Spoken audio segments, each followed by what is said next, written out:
is May 29th, and this is The View with Catherine Chang. Today's topic is the argument of Beijing's preference in the 2024 Taiwan presidential election.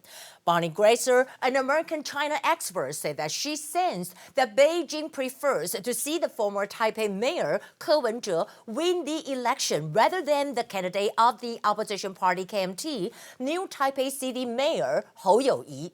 However, Glaser said that she does not endorse Ke Wen-je. Why? Here are some points. A. Bonnie Glaser, the managing director of the German Marshall Fund's Indo-Pacific Program. She spoke at the panel hosted by the Brookings Institute on May 26. She said that China may be uneasy about the opposition party KMT's candidate. We can see over here, that is new Taipei City Mayor Hou You-Yi. Glaser said that Hou reminds Beijing of Taiwan's late former President Li Denghui, and Beijing does not know him very well. B. Bonnie Glaser said that Beijing may be more comfortable seeing former Taipei Mayor Kuo to be elected. You can see over here, this is former Taipei Mayor Ke Wen-je. Well, because he has visited China several times and did a lot of collaborative things with China for the Shanghai-Taipei Forum. C. Former Taipei Mayor Ke Wen-je gladly responded and said that he is the most capable candidate to communicate with China and the United States. However, Glaser rebutted Kuo and said that she did not endorse Kuo. She simply said that China do know Ke Wen-je because he was the mayor of Taipei. It is an unconscionable behavior if Kuo tried to destroy her comments. Well, here are my comments. I do think Glaser said that China might prefer former Taipei Mayor Ke Wen-je than KMT's candidate Hou You-Yi. But does China really think so? We don't know. Even China do prefer former Mayor Ke Wen-je. So what? Glaser should know better that, regardless of China's preferences, the view of Taiwanese people is always opposite to that of the China's.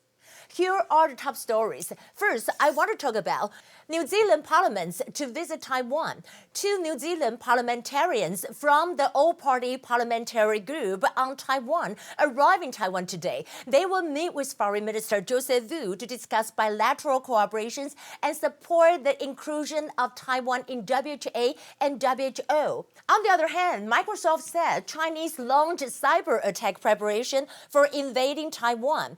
According to the Microsoft report, a Chinese state-sponsored hacking organization, Volt Typhoon, was capable of launching cyber attacks against critical infrastructure in Guam and other U.S. territories.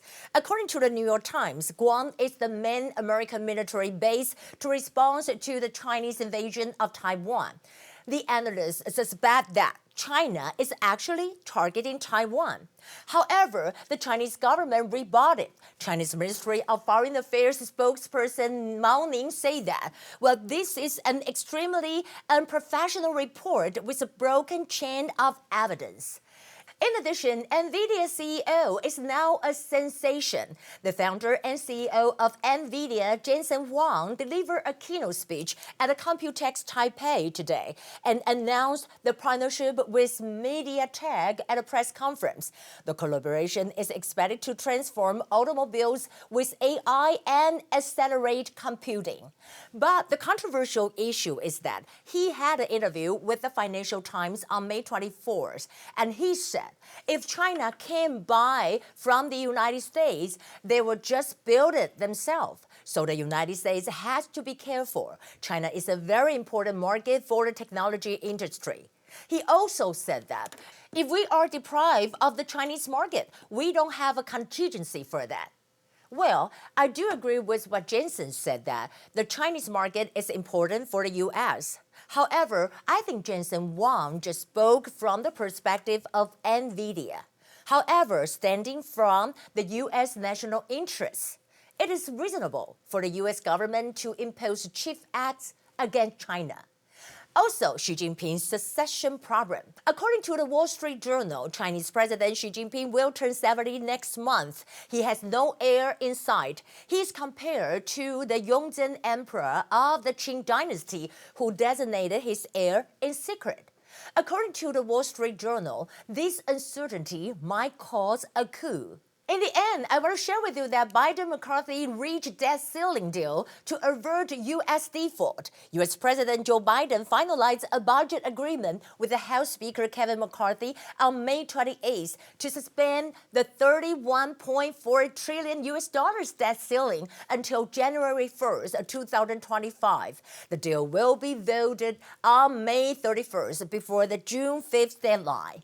U.S. President Joe Biden said that it prevents the worst possible crisis. I strongly urge both chambers to pass that agreement. U.S. House Speaker Kevin McCarthy said that this is a good, strong bill that the majority of Republicans will vote for. Well, this is The View with Catherine Chang. Today is Monday. I hope you all have a nice Monday. This is Catherine from Taipei. I'll see you again.